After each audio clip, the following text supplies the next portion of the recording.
கிச்சனில் இன்னைக்கு என்ன பார்க்க போகிறோங்கன்னா, பெரியவங்களுக்கு குழந்தைகளுக்கு எல்லாருக்கும் பிடிச்சமான ஒரு காலிஃப்ளவர் 65. வாங்க எப்படி செய்யறதுன்னு பார்க்கலாம். இப்போ வாங்க நம்ம காலிஃப்ளவர் 65 செய்யறதுக்கு ஃபர்ஸ்ட் ஒரு பாத்திரம் வச்சு அதில் தண்ணி ஊற்றி கொதிக்க வச்சு மஞ்சள் சேர்த்துட்டு அது நல்லா கொதிக்கும் போது காலிஃப்ளவர் போட்டு ஒரு 3 நிமிஷம் கொதிக்க வச்சு எடுத்துடலாம்.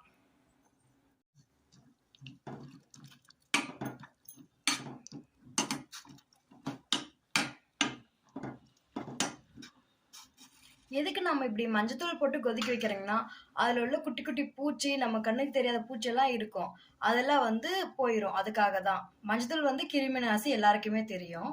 பாருங்க, இது மாதிரி போட்டு எடுத்துடலாம்.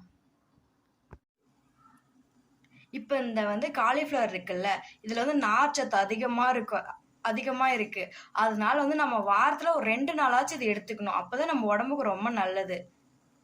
பசங்கள்லாம் சில குழந்தைங்கலாம் சாப்பிடாது. அப்போ என்ன பண்ணணும்னா, நம்ம இது மாதிரி சில்லி செஞ்சு தந்தா எல்லாருமே நல்லா விரும்பி சாப்பிடுவாங்க.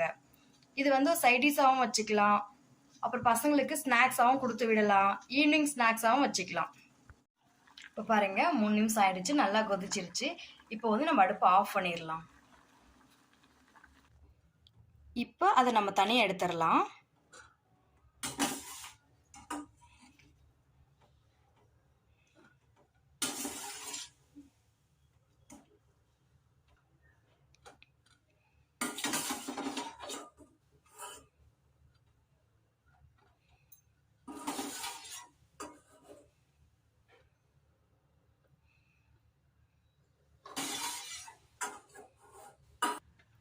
இது இப்படியே ஒரு 5 நிமிஷம் ஆறட்டும். ஆறுனதுக்கப்புறம் நம்ம மசாலா சேர்த்துடலாம். இப்போ 5 நிமிஷம் ஆற வச்சு எடுத்தாச்சு. இப்போ நம்ம மசாலாலாம் சேர்த்துடலாம். ஃபஸ்ட்டு மிளகாய் தூள் சேர்த்துடலாம். மிளகாய் தூள் நான் வீட்டு மிளகாய் தூள் சேர்க்குறேன்.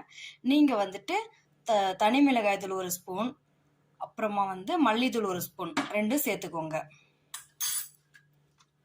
அப்புறம் கரம் மசாலா 1 ஸ்பூன் சேர்த்துக்கலாம். கடலமா 3 ஸ்பூன் சேர்த்துடலாம்.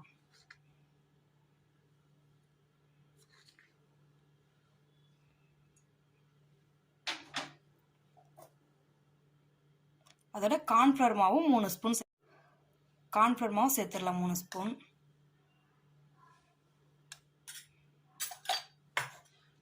இஞ்சி பூண்டு பேஸ்ட்டு 1 ஸ்பூன் சேர்த்துடலாம். இப்போ உப்பு சேர்த்துடலாம். தேவையான உப்பு சேர்த்துடலாம். உப்பு சேர்த்துட்டு அப்படியே நல்லா கலந்து விட்டுடலாம்.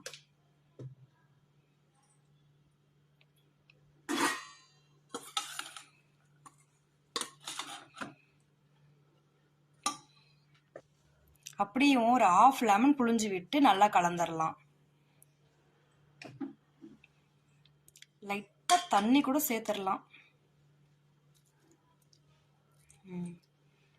லைட்டாக தண்ணி சேர்த்துக்கோங்க.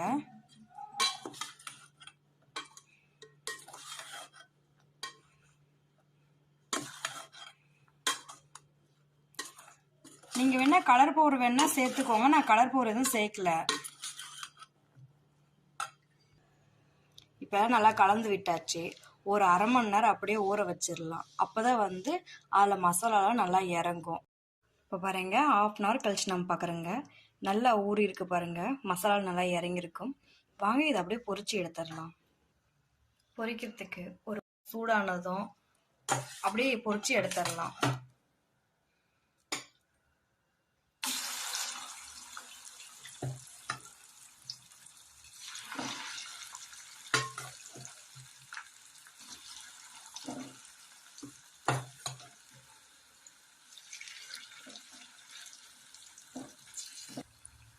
இப்போ நம்ம போட்ட உடனே திருப்பி விடக்கூடாது. ஒரு 2-3 நிமிஷம் கழிச்சு திருப்பி விடலாம். இப்போ பாருங்க, மொறுமொறுப்பான காலிஃப்ளவர் 65 ரெடி. உங்க வீட்டில் செஞ்சு பாருங்க. உங்களுக்கு பிடிச்சிருந்தா லைக் பண்ணுங்க, ஷேர் பண்ணுங்க, கமெண்ட் பண்ணுங்க. மறக்காம